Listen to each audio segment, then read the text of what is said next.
the wind almost blew away my Finding Dory bag, and that would have been an actual catastrophe. There's a lot of wind. My baby hairs are flying everywhere. I don't even think I've been looking at the viewfinder for the whole video, but I have sunglasses on, so. Hey guys, my name is Angela, and today I'm going to be filming my March wrap-up. So I figured because spring is here and it's 50 degrees and sunny, I would be filming outside today. Being outside is one of my favorite places to be. So I came down to my pond to film, and then I realized, or forgot because I was literally here last week, everything is dead. So the background isn't that aesthetically pleasing. So sorry about that, but like, at least it's sunny. So during the month of March, I read a total of 6 books and DNF'd 1 book. My boyfriend picked my March TBR, which I will leave linked up above. So let's start with the first book that I ended up DNFing, and that is It's Good to Be Gronk by Rob Gronkowski. And another person.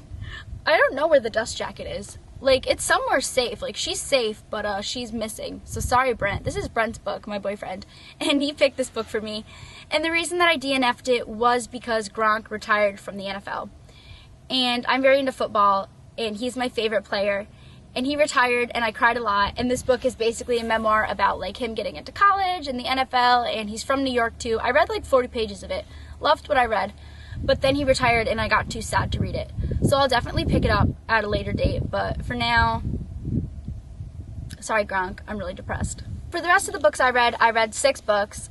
3 3-star books, 1 4-star book, and 2 5-star books. So the first 3-star book I read was A Court of Frost and Starlight by Sarah J. Maas. I read this in one sitting on a plane. It's actually the first novella I've read in a hot minute. It's really short. For me, a 3-star rating is, like, fine. Like, it doesn't mean I didn't like it, but I didn't love it either. It's just, like, in the middle, like, it's fine. And it was fine. This is a novella that follows the events of the A Court of Thorns and Roses trilogy, and it's supposed to, like, bridge the gap between more books. It was very, like, wintry and had a lot of, like, holiday gift-giving vibes, so reading it over spring break probably wasn't, like, the best time to read it, but it was fine. I mean, some of it was just kind of, like, slow, but if you really love the characters and the world, I would recommend reading this because I think that you'll get a lot more out of it. If you don't like the original trilogy or aren't really, like, in love with the characters, then I would just pass on this. The next 3-star book I read this month was Wolf Speaker by Tamora Pierce. I buddy read this with my friend Chelsea Palmer, and this is the second book in a quartet about a girl who can talk to animals. It's a middle grade fantasy, and Chelsea and I both gave this book 3 stars actually. We both agreed that we preferred the first book, which we both gave 4 stars. We are going to be continuing on with the series. It wasn't bad at all either. It wasn't bad, I just preferred the first book more. We are going to be continuing on with the series in, like, May or June or sometime later down the line. So I'm excited to continue reading this with her. But yeah, it was alright. My last 3-star book for the month is A Good Idea by Christina Maracho. My boyfriend picked this out for me, and it is a thriller.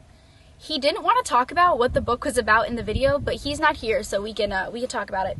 It's about this girl who gets murdered, and then her ex-boyfriend confesses to murdering her, and then takes away his confession and says, like, he didn't do it.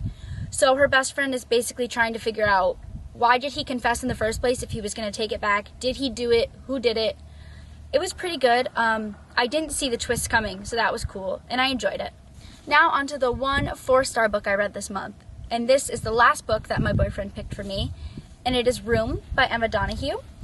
This is a story about a woman who is basically held captive in a room, and she gives birth to a little boy who is 5 years old now in the time of the story, and it's basically about their life in the room and their captor, and it's told in his perspective. He narrates it, and initially it was kind of hard to get into because of the way he narrates things is kind of, like, weird, but it was also, like, kind of cool to be in the mind of a young person. I think that the author did that really well. And my boyfriend and I planned to watch the movie, but overall it was heartbreaking and page-turning, and I really did enjoy the book. So the first 5-star book I read this month was Vengeful by V.E. Schwab. I read this with my friend Jamie from Leo Reads, and it is the sequel to Vicious. Vicious is about 2 college guys who are exploring the idea of humans with extraordinary abilities, And I really liked the first book, and I gave it 5 stars. And I gave the second book 5 stars too.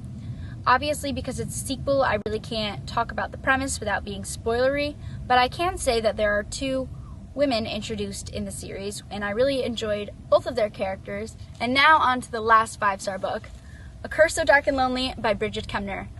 I have filmed this so many times and messed up so many times that the cover is literally hot from the sun, but like, it's fine. Anyway, this is a Beauty and the Beast retelling about a girl with cerebral palsy, and this has become my favorite book, or one of my favorite books, because I too have cerebral palsy, and the cerebral palsy representation in this book was so well done. And it wasn't a main focal point of the story either. It was just more of Harper, the main character's, just another struggle for her, and I really related to that because, like I said, I do have mild cerebral palsy, and seeing myself represented in this book was one of the best feelings ever. This book inspired me to do an entire video discussing chronic illness and disabilities in books, which I will leave linked down below, and I do think that I'm going to make more videos on the topic because I really feel that it doesn't get enough buzz within this community. But anyway, A Curse So Dark and Lonely was absolutely phenomenal. I loved it so much. I tabbed the heck out of it. Is it a little excessive? Yeah, probably. You probably can't even see. But like, there. Who knows if that'll focus? I don't know. But yeah, I tabbed the heck out of it. It was so good, and I loved it with my whole heart. So those were the 6 books that I read in the month of March. I really hope that you guys like this outdoor filming style. Like I said, I love being outside, and when summer comes around, the background will be prettier. I just want to switch it up, you know, as much as I love my background for my usual videos, I just think it's fun to kind of switch locations, and I have all this space, so why not use it? So anyways, thank you so much for watching, and have a great day.